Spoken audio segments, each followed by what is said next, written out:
Boa noite a todos, que a paz e o amor de Jesus nos envolva. Vamos elevando os nossos pensamentos, nos ligando com o nosso mentor individual, com Joana de Ângeles, Irmã Rosário, Irmã Teresa e toda a espiritualidade amiga nesta casa. Vamos nos ligar com nossa mãezinha querida, Maria de Nazaré, pedindo a ela que nos envolva em sua luz, em sua paz e que nos acompanhe em nossa ligação com Jesus, nosso Mestre. Mestre, estamos aqui reunidos para mais um estudo do Teu Evangelho e lhe pedimos, derrama sua luz sobre nós, se faça presente entre nós nesta noite. Auxilia-nos no entendimento e na aplicação dos Teus ensinamentos em todos os momentos da nossa existência. De mãos dadas a Maria e a Jesus, chegamos à presença do nosso Pai.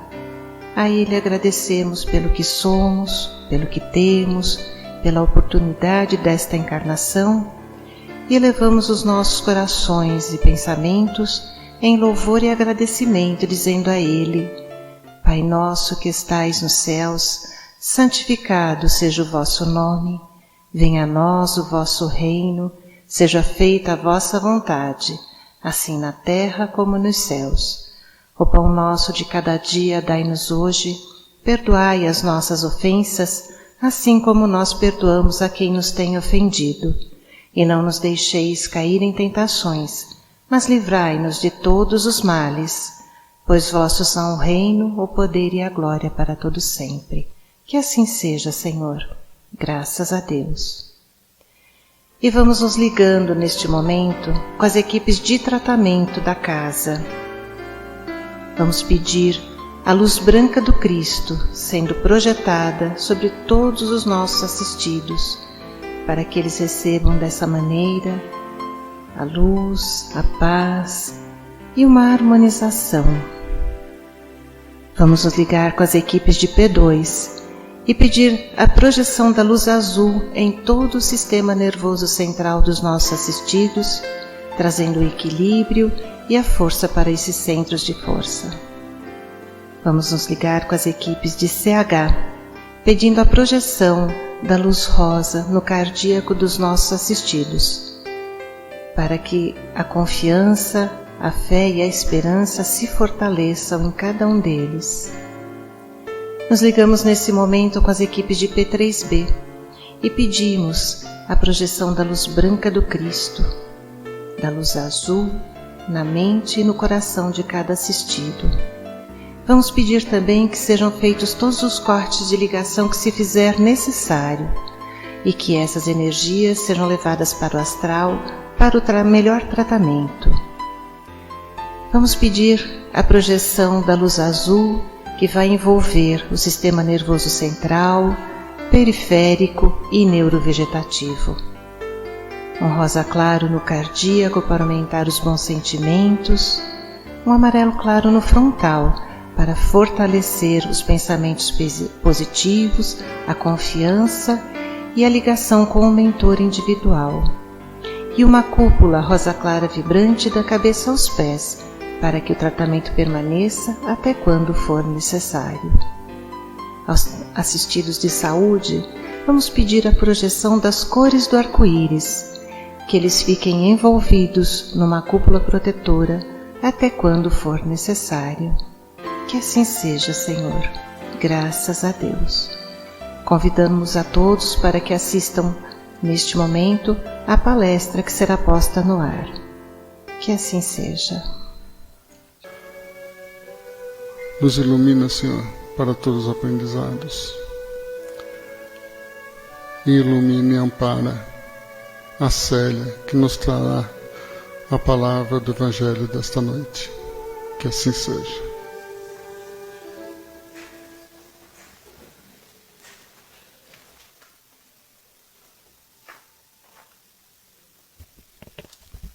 Amigos, boa noite. Salão cheio, fico feliz. Hoje nós temos um texto evangélico já conhecido, mas muito bonito para nós falarmos um pouco. E ele está no capítulo 10 de Evangelho segundo o Espiritismo. Bem-aventurados os misericordiosos, é o item 9. E eu vou pedir licença para a gente iniciar fazendo a leitura. É um trecho curto, mas de grande sabedoria. E diz assim: o argueiro e a trave no olho. Por que vedes um argueiro no olho do vosso irmão, vós que não vedes uma trave no vosso olho? Ou como dizeis ao vosso irmão: deixai-me tirar um argueiro do vosso olho, vós que tendes uma trave no vosso? Hipócritas, retirai primeiramente a trave do vosso olho, e então vereis como podereis tirar o argueiro do olho do vosso irmão. Um texto forte, está em Mateus, e que Jesus nos traz um ensinamento muito, muito bonito. Então vamos lá, em partes. O que seria um argueiro? Um argueiro, nós vamos procurar lá no dicionário, é um cisco insignificante no olho do irmão. E o que é uma trave? Uma trave lá no Evangelho, né, neste contexto que Jesus está nos trazendo esse ensinamento, são aquelas traves que seguram os telhados. Então quer dizer que é um negócio bem maior do que um pequeno cisco que está no olho do irmão. Como que eu quero tirar um cisco do olho do meu irmão se eu tenho uma trave tampando, né, vedando os meus olhos? Então, quando Jesus nos traz este ensinamento, Jesus vai nos dizer dos julgamentos precipitados que nós comumente fazemos. Todos nós fazemos, né? E eu sempre falo que os ouvidos mais próximos é de quem fala, né? Então, esta passagem é bem propícia, né, para os nossos momentos que estamos vivendo. E esta trave que o Evangelho nos fala são os nossos defeitos, né? O irmão às vezes tem um mínimo, um insignificante defeito e nós somos capazes de apontar, de julgar. E nós não conseguimos ver aqueles defeitos, aquelas imperfeições grandes que nos atrapalham, que nos atravancam a nossa evolução, né? Então, Jesus nos assevera: tire primeiro a trave que está no vosso olho. Mas aí a gente pergunta, como que nós conseguiremos, ou qual é o início para que nós possamos seguir em frente nesse processo de sanar os nossos defeitos e, em consequência, né, fazendo uma analogia, tirar essa trave no nosso olho? Muitos de nós, irmãos, e nós vamos relembrar, desde as primeiras vezes que nós chegamos à casa espírita, nós recebemos 2 alertas para a nossa evolução: autoconhecimento e reforma íntima. Já ouviram? Muitos, né? Muitos livros que chegam às nossas mãos e muitas palestras que a gente ouve na casa espírita falam de reforma íntima e de autoconhecimento. E o que seria esta reforma íntima? É fácil? Não. É rápido? Não. É serviço para uma encarnação? Não. Mas se não começarmos, não conseguimos, né? Toda caminhada tem o primeiro passo. E a reforma íntima é um processo que nós somos convidados a todo momento. E quando iniciamos, quando já tomamos o conhecimento, né? Tomamos a iniciativa de procurar uma doutrina como essa que nós estamos aqui inseridos na casa espírita, é porque nós já temos lá no nosso íntimo este desejo desta reforma íntima. E aí eu separei alguns passos para que nós possamos fazer um planejamento para uma reforma íntima. Porque sem planejamento, nós não chegamos a lugar nenhum. Verdade ou não? Eu tenho um amigo que diz assim, que Jesus era tão sábio que ele planejava todas as suas viagens. Jesus não saía para fazer uma viagem apostólica se ele não enviasse à frente 2 dos seus discípulos para preparar a sua chegada. Então Jesus já nos dá o exemplo, né, de que nós precisamos planejar e programar os nossos passos, principalmente na nossa evolução espiritual. Então, o primeiro passo para nós implantarmos essa reforma íntima, para começarmos esse processo, é nós tomarmos a consciência de que nós desejamos fazer esta mudança. Dentro do nosso íntimo, nós desejamos, nós queremos, nós temos o firme propósito que isso será bom para nós. Então, se nós já determinamos que isso é um desejo nosso, nós vamos, já damos o primeiro passo. Depois que nós já estamos intuídos desse desejo, nós temos que fazer uma autoanálise. Reconhecer que aquilo que aquelas atitudes que nós estamos tendo de pré-julgamento, de maledicência, de falar do que não sabemos, de proliferar, né, em verdades, isso está nos fazendo a mal a nós e àqueles a quem nós convivemos. Então, isso nós temos que reconhecer que nós precisamos mudar. Então, é o segundo passo. E depois, nós temos que buscar este autoconhecimento. Como é que a gente busca este autoconhecimento? Nós estamos já neste processo, estamos aqui na Casa Espírita. Viemos buscar o conhecer e vivenciar e aprender o Evangelho de Jesus. Porque o Evangelho de Jesus é o maior código de ética, moral e de autoconhecimento, tratado psicológico que nós temos em mãos. Está aí para nós. E ainda nós somos privilegiados, porque a doutrina espírita nos dá um evangelho explicado. Não é verdade?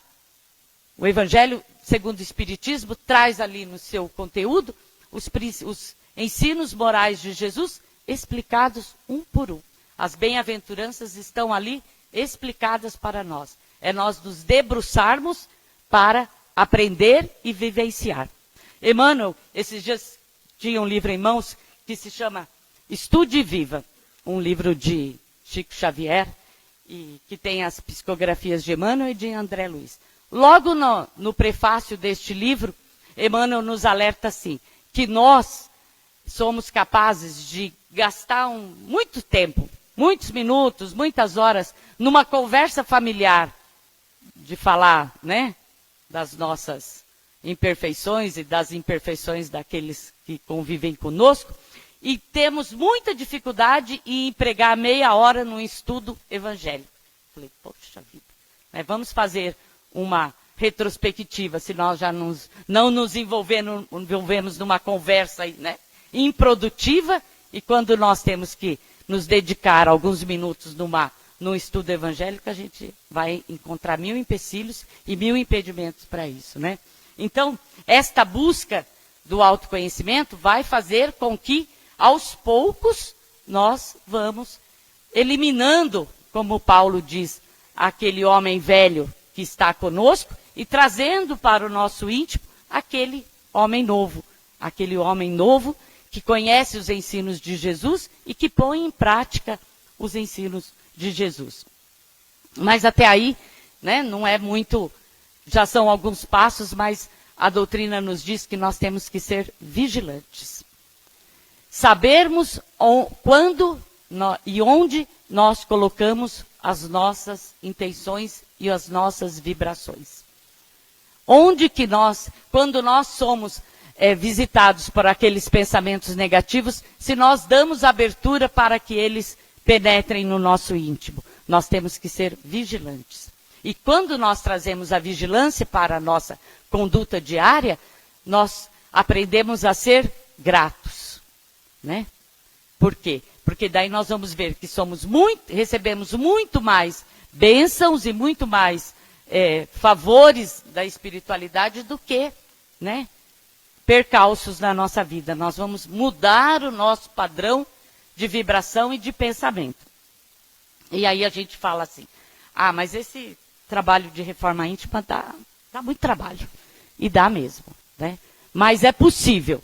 E se iniciarmos, nós vamos, né, ver os frutos positivos desta ação, e todos aqueles que conosco convivem também vão sentir a mudança e o ambiente onde nós estamos inseridos vai ficar muito melhor.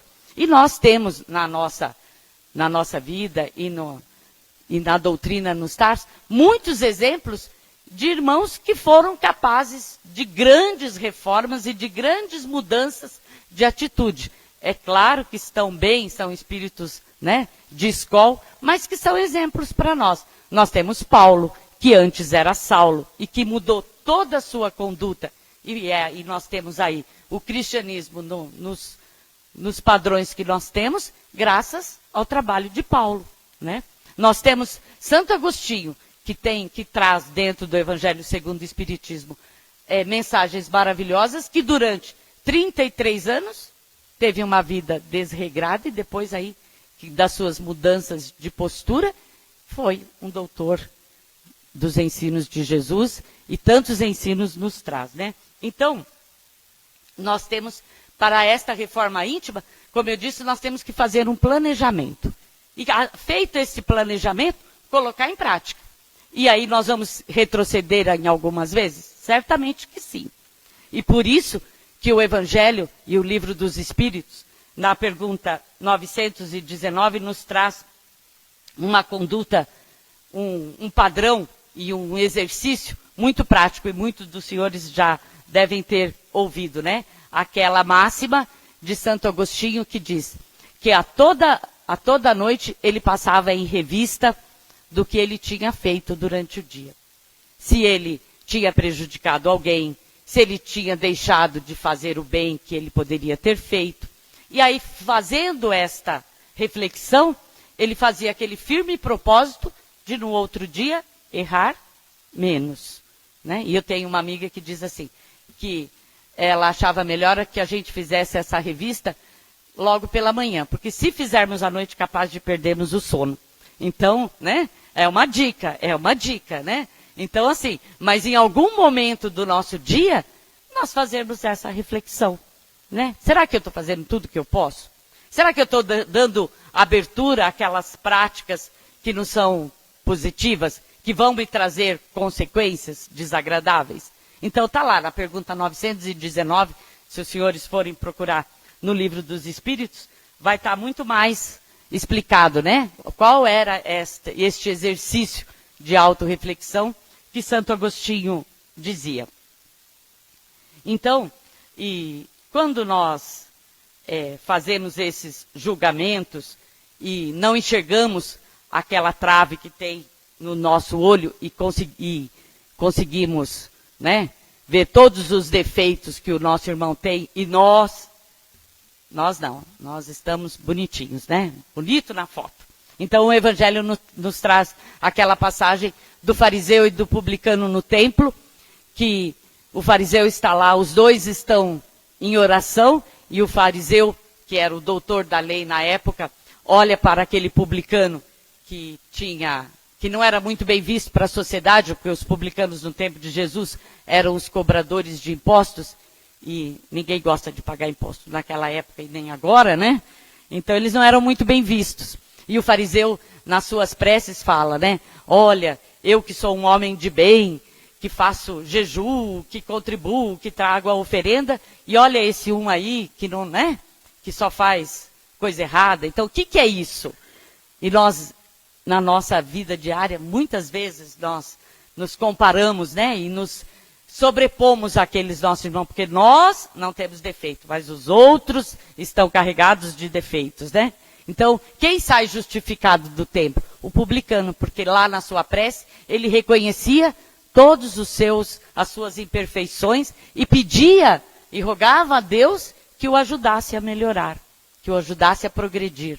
Então, o que fica evidenciado nesta passagem do Evangelho? O orgulho.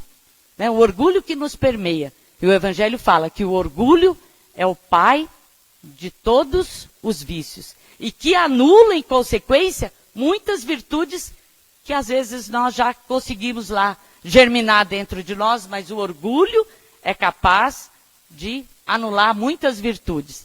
Então, nós temos que fazer este exame de consciência e ver, né? O que nós estamos deixando de fazer, ou o que nós estamos fazendo que não está de acordo com os ensinos que nós já conseguimos aprender, que nós já conseguimos ouvir e que nós precisamos sim pôr em prática, porque já está mais do que na hora, né? Emmanuel fala que se nós tivermos já uma semana de presença e de possibilidade de aprender os ensinos de Jesus, nós já temos condições de ensinar e de praticar.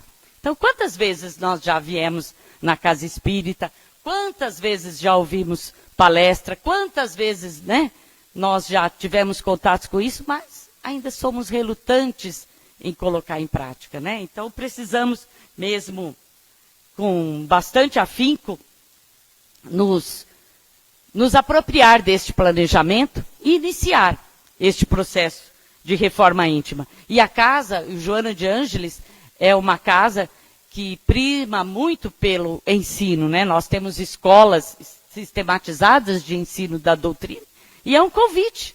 Todo início de ano nós fazemos um convite aqui, quem está aqui no púlpito faz esse convite, né? Tem vontade, sentiram, venham fazer os cursos, venham aprender. Mas a verdade não está só aqui. A verdade está em todos os lugares. A verdade é a boa conduta, né? Quem vive o Evangelho de Jesus segue os seus ensinamentos e tem uma vida correta, né? Então, Jesus nos alerta. Então, para você tirar o cisco que está no olho do seu irmão, tire primeiro a trave que está no seu olho. Então, eu já fiz o propósito, eu vou tirar a trave, né? Vou tentar tirar ou diminuir essa trave que está no meu olho. Mas Jesus aí ainda não termina o seu ensino. Ele fala assim, para que depois possas auxiliar o seu irmão. Porque senão a gente fala assim, eu não posso julgar, eu não devo julgar. Então, se o outro fizer errado, é por risco e conta dele. Mas será que é isso que Jesus está nos ensinando? Também não. Porque é quase impossível, na nossa vivência, nós não julgarmos. Só que, além de julgar, nós sentenciamos e condenamos. É isso que está errado. Porque nós precisamos julgar. Por quê? Nós precisamos analisar. Porque nós precisamos saber o que é certo e o que é errado. E nós só conseguimos saber o que é certo e é errado quando nós analisamos as situações, né? E nós, principalmente nós, que temos a tarefa de educar os nossos filhos e temos a responsabilidade de pessoas ao nosso comando, nós temos que poder direcionar, saber indicar qual é o caminho certo e qual é o caminho errado. E principalmente, vendo, às vezes, né, participando daquela situação daquele irmão que não está agindo corretamente, para que nós não caiamos no mesmo erro. Então, nós temos que ter isso, mas o que nos prejudica e o que Jesus condena é porque, além de nós analisarmos, nós sentenciamos e já condenamos e damos a sentença, né? Já fazemos o serviço completo. E não é isso que Jesus quer. Mas ele diz, se você melhorar, você tem condições de auxiliar aquele irmão a melhorar também. Agora, ele só vai melhorar se ele quiser, porque é livre arbítrio. Mas, quando nós já iniciamos esse processo de nos auto-melhorarmos, nós temos condições de mostrar o caminho correto para aquele irmão. Por quê? Porque nós já passamos, às vezes, por aquelas situações que ele está passando naquele momento.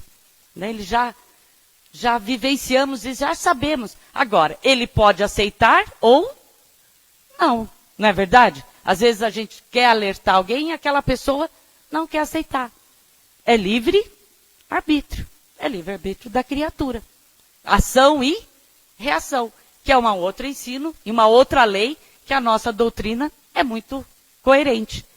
Cada ação requer uma reação. O que você fizer, você vai sofrer as consequências. Então, nós temos que estar muito alertas para essas questões, né? Não julgar, sim, mas saber quando nós podemos auxiliar. E quando nós formos auxiliar, não diminuir o outro, né? Não ficar apontando, porque nós temos muito isso, né? Quando vamos corrigir alguém, sabemos apontar tudo aquilo que a pessoa fez de errado e não sabemos evidenciar um ponto positivo que seja, né? E não é assim. Nós temos que usar de caridade, de benevolência para aquela pessoa e não apontar. É isso que Jesus diz, né? E tem uma outra passagem muito bonita no Evangelho, que Jesus mostra muito o que é o não julgar, ou fazer este exercício que ele diz neste ensino que ele fala, que é a passagem da mulher adúltera, que nós conhecemos muito. E às vezes nós pensamos que a mulher adúltera da passagem do Evangelho é Maria de Magdala, e não é, né? A mulher adúltera é uma outra passagem. E eu vou relembrar bem rapidamente, que Jesus está lá num lugar com os seus discípulos, e os fariseus trazem para Jesus uma mulher que foi pega em adultério. Então, lá, pela lei de Moisés, as mulheres que eram pegas em adultério eram apedrejadas.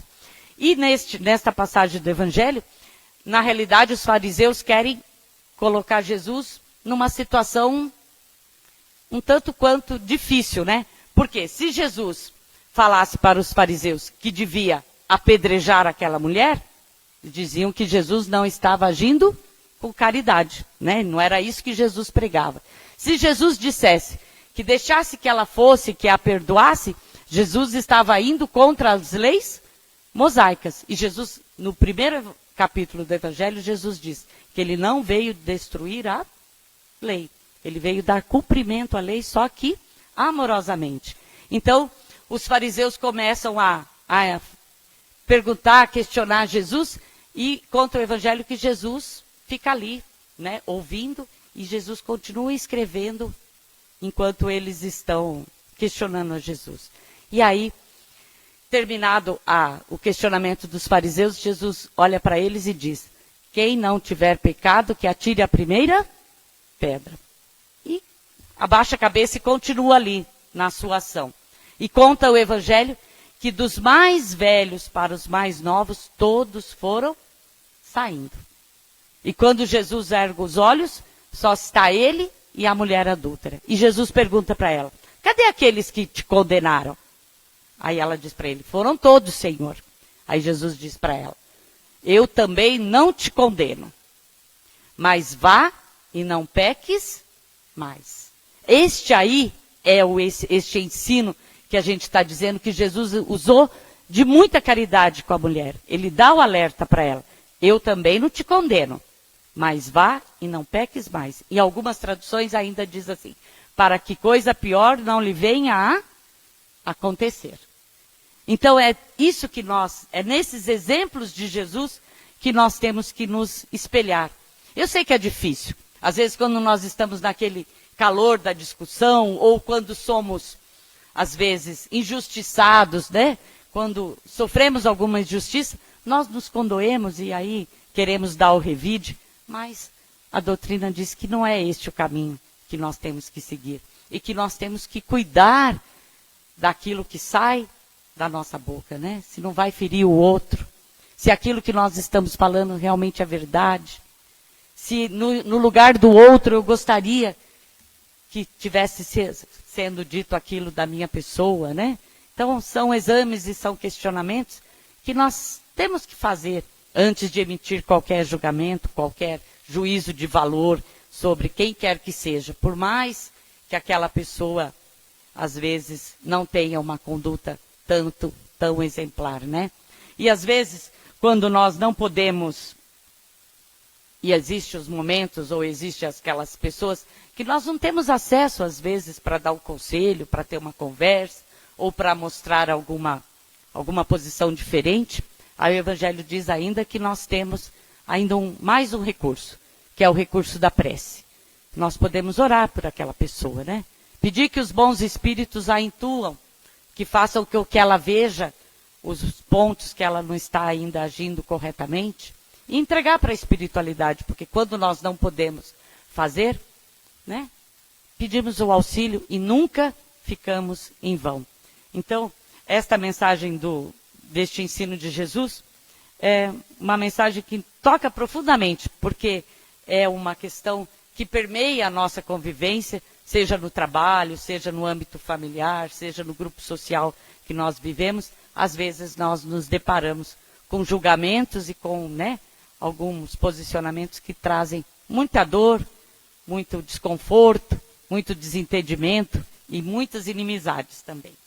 E para encerrar, eu encontrei um pensamento que acredito que seja bem propício e que assim eu encerro a minha fala. Eu vou ler para vocês. Diz assim: somos todos viajores e trazemos muitas imperfeições em nossos corações. Por isso, aquele que nos fere é irmão necessitado de entendimento e não de julgamento. Aquele que nos desafia a paciência é convite para desenvolvermos a misericórdia e a benevolência. O problema de difícil solução é oportunidade divina para alcançarmos a evolução. Assim, adquirirmos as sublimes qualidades do coração é caminho certo para conquistarmos a perfeição. Que Jesus abençoe a todos. Muito obrigado e que vamos com Deus para as nossas casas. Muito obrigado.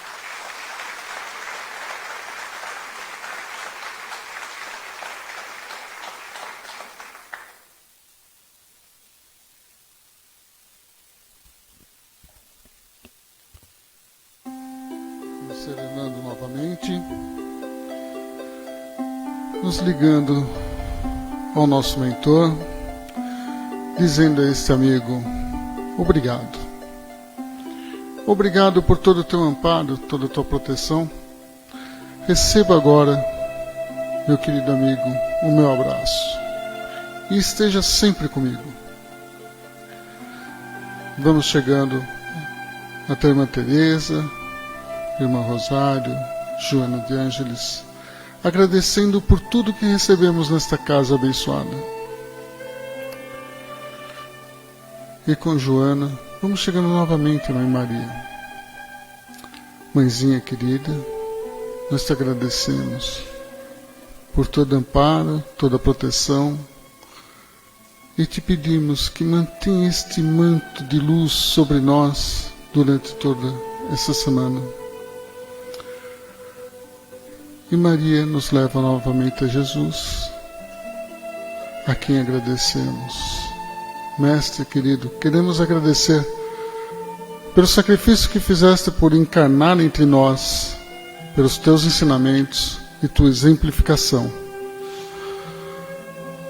E te pedimos mais uma vez, Senhor,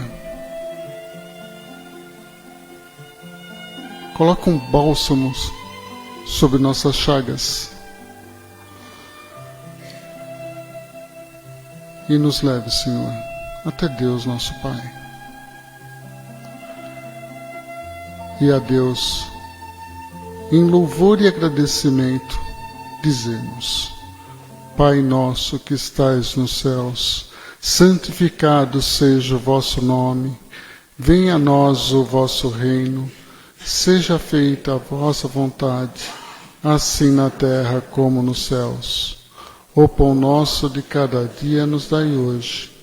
Perdoai as nossas ofensas, assim como nós perdoamos a quem nos tem ofendido. E não nos deixe cair em novas tentações, mas livra-nos, Senhor, de todos os males, pois teu é o poder, o reino e a glória, para todos sempre, assim seja. Vão com Deus.